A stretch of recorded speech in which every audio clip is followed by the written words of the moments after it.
In this video, I'm going to talk about the healing process that occurs when you damage your skin. And you'll remember that there are two major layers to the skin. And so we have first the epidermis. So the epidermis,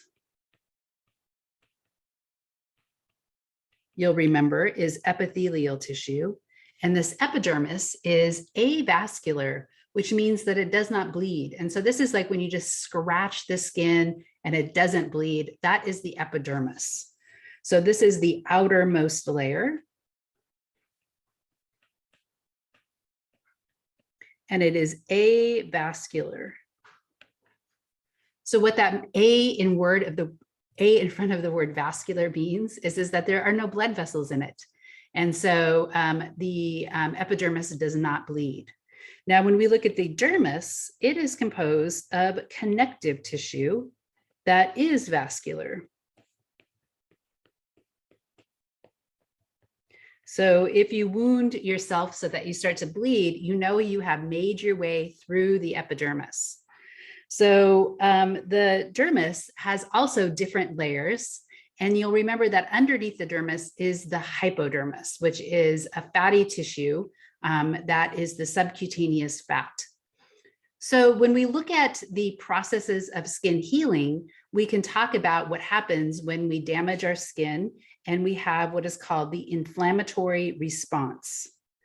So we have inflammatory response. And when we talk about inflammation, oftentimes we think of it as being very bad.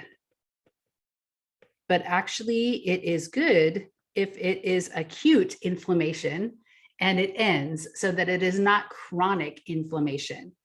So inflammatory, if you think about what that word means, it kind of conjures up fire, right, and heat. And so the signs of inflammation include heat, redness, swelling, and pain.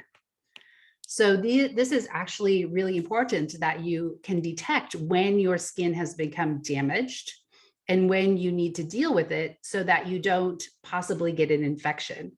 So this was actually probably more important prior to the use or the creation of antibiotics. If you can imagine how scary it would be if you got a really bad wound and you didn't have antibiotics and you needed to make sure that it didn't cause an infection that would spread to the rest of the skin and maybe even into the body, into the blood.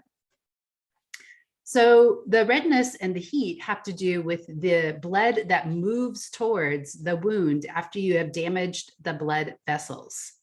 So blood flows to there and it actually forms a blood clot. So we have the formation of a blood clot. And what this is really important because we have clotting factors in our blood, which are proteins that undergo a change in their structure so that they come out of solution and they become a solid. And this prevents excessive blood loss. So the formation of the blood clot is important. Again, blood clots are oftentimes seen as bad when they happen in undamaged blood vessels. But in damaged blood vessels, it prevents hemorrhaging. So it prevents the excessive loss of blood. So we have the formation of the blood clot. We also have swelling. And so this has to do with the release of histamine.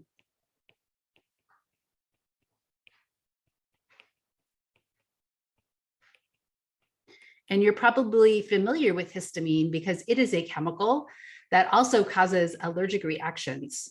So the histamine, what it does is it makes the blood vessel leaky so that white blood cells can go out and possibly fight off any and attack any bacteria or other things like a fungus that has gotten into the wound. And so this causes swelling. So it causes leaking of fluid that contains white blood cells.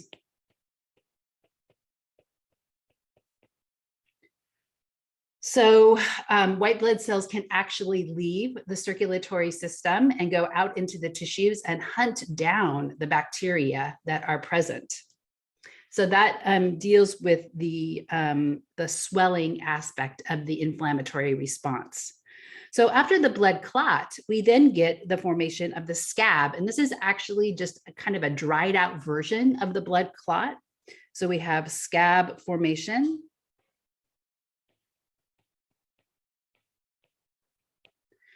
And then one of the things that's interesting is that we get the formation of what are called collagen fibers. And so these are white fibers that are going to help to actually bring the parts of the wound together so that healing can occur without there being much of an indentation. Now, if your wound is gaping, we know that we might need sutures. So we might need to suture that up so that the resulting scar is not open, and it heals faster that way as well.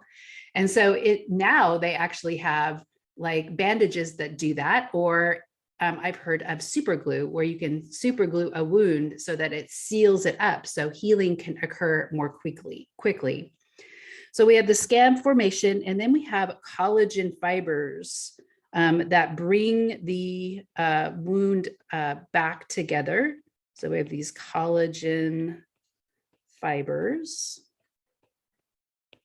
seal the wound. And then we get what is called proliferation. And this is cell division. So this is a type of cell division that you might have heard of previously, which is referred to as mitosis. And so the first tissue that is formed underneath your scab is sometimes called granulation tissue. And this granulation tissue, you've probably seen it before, if you picked your scab off of the wound too quickly. And it is pink and it's kind of rough, right? So it hasn't actually formed into skin yet. And that is the first tissue that is formed. So let's look at a diagram that shows this process. So this is my wound.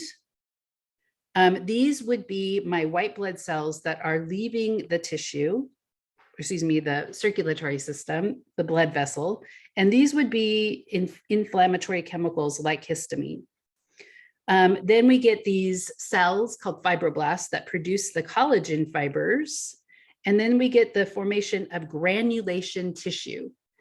And then we get what is referred to as regeneration, so proliferation, and then we have regeneration, which is the formation of the skin.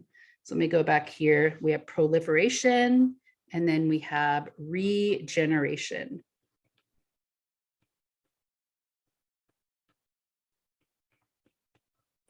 So that's the formation of the new skin.